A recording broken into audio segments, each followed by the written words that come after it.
everyone back up. Everyone back up. अस्सलाम वालेकुम दोस्तों, पाकिस्तान की टीम आजकल इंग्लैंड में मौजूद है। 2 T20 मैच हो गए। तीसरे मैच से पहले कार्डिफ में बाबर आजम के साथ एक ऐसा इंसिडेंट पेश आया जिसके बाद सोशल मीडिया के ऊपर एक तूफ़ान बदतमीज़ी पैदा हो गया। आप जानते हैं कि इंग्लैंड में अमूमन जब पाकिस्तान की टीम जाती है तो वहाँ पे एशियाई कम्युनिटी बहुत ज़्यादा है, और स्पेशली पाकिस्तान के जो फैंस हैं क्रिकेट टीम के, वो चाहे वो एजबस्टन है, मैनचेस्टर है, कार्डिफ है, लंदन है, हर जगह पाकिस्तानी फैंस की अच्छी खासी तादाद मौजूद होती है और बड़ा क्लोज़ जाके वो अपने स्टार्स के साथ तस्वीरें बनवाते हैं। ऐसा ही कुछ इंसिडेंट हुआ कार्डिफ में भी, जब बाबर आजम वहाँ पर बाहर गए थे अपनी फैमिली के हमरा और शायद कुछ शॉपिंग कर रहे थे खाने पीने के लिए, और वहाँ पर फिर फैंस के साथ कुछ ऐसी एक वाक़या हुआ जिसके बाद बाबर आजम के ख़िलाफ़ जो है काफ़ी ज़्यादा बातें की जाने लगी कि बाबर आजम ने शायद फ़ैन्स के साथ बदतमीज़ी कर दी और बाबर आजम काफ़ी गुस्से हो गए थे। लेकिन इसके पीछे कहानी क्या है, बाबर आजम गुस्से क्यों हुए और गुस्से होने की वजूहात क्या थी, और क्या गलती सिर्फ बाबर आजम की थी या फैंस की थी? क्योंकि एजबस्टन में भी हमने देखा कि वहाँ पर जो फैंस की जो तादाद है अच्छी खासी, वो पाकिस्तानी स्टार्स जो हैं, क्रिकेटर्स जो हैं, उनके काफ़ी करीब जा रहे थे, उनके साथ सेल्फीज़ बना रहे थे।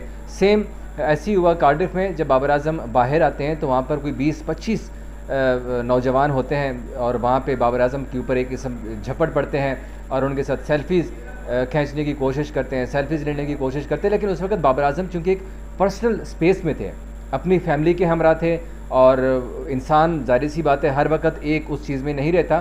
फैंस को भी ये देखना चाहिए था कि बाबर आजम उस वक्त कर क्या रहे हैं, उनको रिक्वेस्ट करनी चाहिए थी। लेकिन वो चूँकि बाबर आजम के ऊपर मुसलसल चढ़ी जा रही थी तो बाबर आजम ने उन्हें रिक्वेस्ट की कि भैया मुझे 2 मिनट देंगे, एक बार बाबर ने कहा।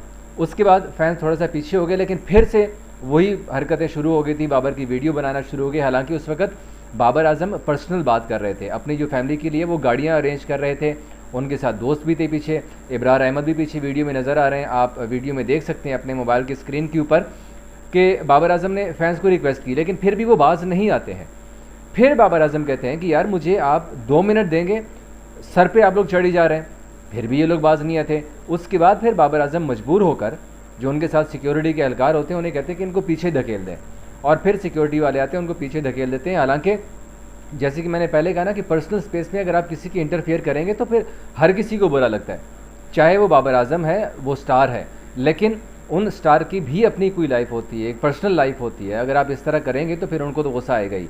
लेकिन इस गुस्से के पीछे सिर्फ बाबर आजम का कसूर नहीं था, फैंस का भी कसूर था। जब बाबर ने पहले ही उनको रिक्वेस्ट कर दी कि आप मुझे 2 मिनट देंगे, आप उनको 2 मिनट दे देते, उसके बाद फिर अब बाबर आजम आपके साथ सेल्फीज़ भी लेते।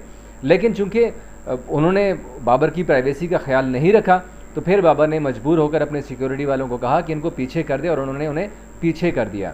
अब जो बाबर के ख़िलाफ़ प्रोपेगेंडा है कि बाबर ने बदतमीज़ी की, तो ये बदतमीज़ी नहीं थी। वीडियो का एंड अगर आप देखेंगे तो वहाँ पर बाबर आजम उन्हीं फैंस के साथ आते हैं वापस, जब वो सब सेट हो जाता है, गाड़ियाँ अरेंज हो जाती हैं और बाबर अपनी जो पर्सनल बात जो अपने होस्ट के साथ बात कर रहे होते हैं वो कर लेते हैं। तो उसके बाद फिर बाबर आजम उन्हीं फैंस के पास आते हैं और उनके साथ सेल्फीज़ लेते हैं। जितने भी लोग वहाँ पर खड़े होते हैं वो फर्दन वो उनके साथ सेल्फीज़ ले लेते हैं। लेकिन मैं तो यही कहूँगा एज अ फ़ैन भी, एज अ जर्नलिस्ट भी, क्योंकि हम लोग बड़े करीब से इन क्रिकेटर्स को देखते हैं, उनके साथ मुलाकातें भी होती हैं। जब क्रिकेटर्स की पर्सनल स्पेस में आप इंटरफेयर करेंगे, वो चाहे आपकी अपनी पर्सनल स्पेस हो चाहे मेरी पर्सनल स्पेस हो, तब इंसान को बुरा लगता है। और यही वजह थी कि बाबर आजम ने रिक्वेस्ट करने के बावजूद जब वो नहीं माने तो फिर बाबर ने मजबूर होकर अपने सिक्योरिटी वालों को कहा कि इनको पीछे कर दें, और बड़े प्यार से उन्होंने सिक्योरिटी वालों ने, हालांकि सिक्योरिटी वाले भी रिक्वेस्ट कर रहे थे कि 1 मिनट आप लोग ठहर जाइए। बाबर ने जब चीज़ें सेट आउट की हैं उसके बाद फिर बाबर ने सेल्फीज़ ली हैं, लेकिन चूँकि वो बार बार बाबर आजम को तंग कर रहे थे तो इसी वजह से फिर बाबर आजम ने उन्हें पीछे धकेला और उसके ऊपर फिर बाबर आजम के ख़िलाफ़ काफ़ी ज़्यादा प्रोपेगेंडा बनाया गया, जो कि मेरा ख्याल है इस प्रोपेगेंडे के पीछे कोई हकीकत नहीं है। बाबर ने कोई जानबूझ के बदतमीज़ी नहीं की है, बल्कि फ़ैन्स को ये ख्याल करना चाहिए था कि बाबर आजम की पर्सनल स्पेस के अंदर इंटरफेयर नहीं करते। तो मेरे ख्याल है ये सब कुछ नहीं होता। ये कार्डिफ का वाक़या है और कार्डिफ में ही पाकिस्तान का तीसरा T20 मैच होने जा रहा है, और इसी वजह से क्योंकि पाकिस्तान की टीम वहाँ पर मौजूद है। इससे पहले एजबस्टन में भी इस तरह के फ़ैन्स आते हैं और उनके साथ सेल्फीज़ लेते हैं, वहाँ पे ऐसा कोई वाक़या नहीं हुआ। लेकिन खिलाड़ी भी हैं, वो भी हमारी तरह इंसान है, उन्हें भी गुस्सा आता है। तो मेरा ख्याल है हमें सारी इन चीज़ों का भी काफ़ी ज़्यादा ध्यान रखना चाहिए। Thank you.